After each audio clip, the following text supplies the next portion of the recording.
Whether you're a fan of Dr Seuss or not, you can't deny its potential as a cinematic property, particularly for children, families, and lovers of weirdness and nostalgia.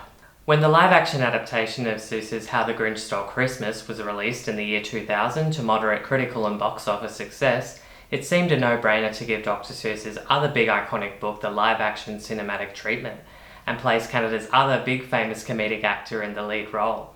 This is 2003's The Cat in the Hat.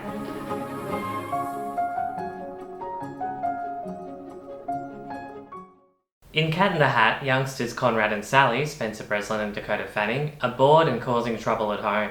Their busy mother, the late Kelly Preston, has no time to control her kids with her frantic job and overly hygiene-crazy boss, Mr. Humberflube, Sean Hayes.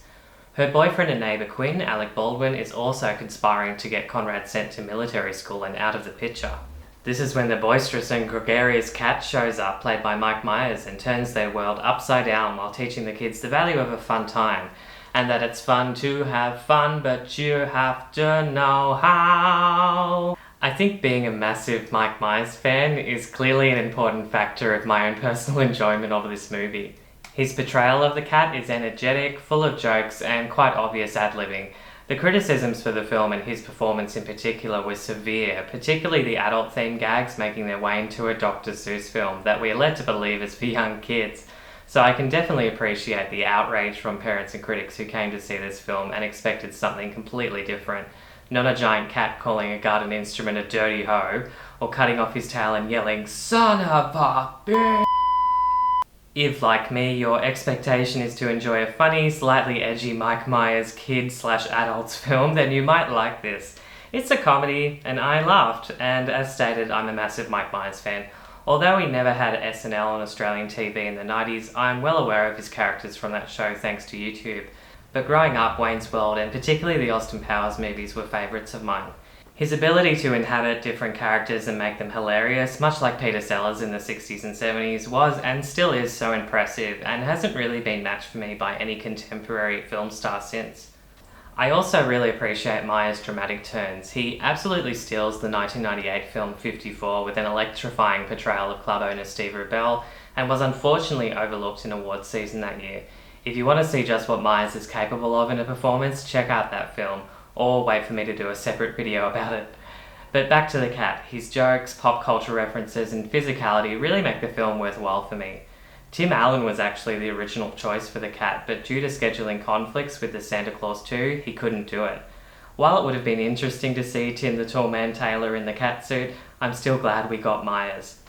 Myers was allegedly a bit difficult on set and would control the amount of takes he could do until he was satisfied, which led to longer production days and delays. Despite Myers' seemingly method and perfectionist approach to this film, it doesn't really hinder it for me. Other wacky scenes like a cooking segment where he plays two cats and little Myers-esque gags like calling out product placement and breaking the fourth wall are really hilarious.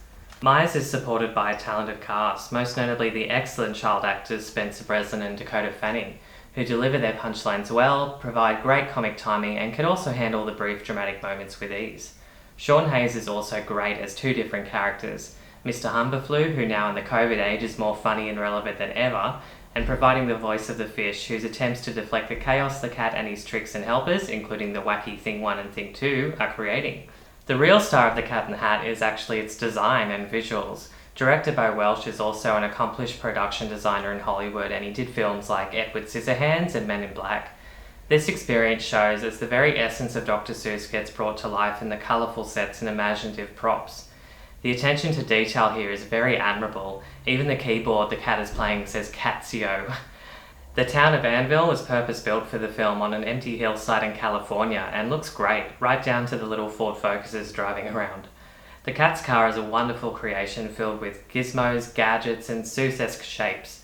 The set of the house interior after the cat's secret chest is left open is a bright and wacky design, and to further the clever use of practical effects, the cat's tall stripy hat and all its mechanical incarnations is utilised really well, playing off the cat's own emotions and reactions, including some adult-themed ones. The critical reaction to The Cat in the Hat was pretty negative to say the least.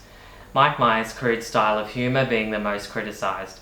The film opened at number 1 at the US box office, but dropped quickly after the negative word of mouth from audiences and critics. Cat in the Hat ended up grossing almost $134 million worldwide, barely breaking even on its production budget of $109 million. Following the reception of The Cat in the Hat and a few years later a very similar negative response to The Love Guru, Mike Myers stopped appearing in leading film roles, only sporadically providing his voice for the many Shrek films and TV specials, making appearances on SNL, and having brief cameos in acclaimed films such as Tarantino's Inglourious Basterds and Bohemian Rhapsody. A sequel was apparently discussed before the release of the film based on the Seuss book The Cat in the Hat Comes Back, but after the film received such harsh backlash and most notably was despised greatly by Dr Seuss's widow Audrey Giesel, so much so that she took legal action to forbid any filmmaker from making a live-action Seuss adaptation again, the sequel was canned. This is why since 2003 the only Seuss adaptations to be made have been animated. The debates and arguments have grown stronger the last 2 decades about The Cat in the Hat, and its fans are definitely out there. I know there's many people I've personally met who say it's a funny and entertaining film, and will sometimes even hear people randomly quoting lines from the film. Since I first saw Cat in the Hat back in cinemas in 2003, I've always liked it. It's funny, it has some hilarious slapstick and adult humour, looks incredible, and it's fast-paced and just enjoyable. It's definitely not aimed directly at kids, but for me that's part of its charm and not a bad thing at all. Thanks for watching, and what did you think of The Cat in the Hat? Did you like it better than The Grinch? Do you absolutely hate it? Do you think it's hilarious? Let me know in the comments below, and don't forget to like, share and subscribe to Road to Nowhere Films for more content. And until next time, I'll get you, and it'll look like a bloody accident.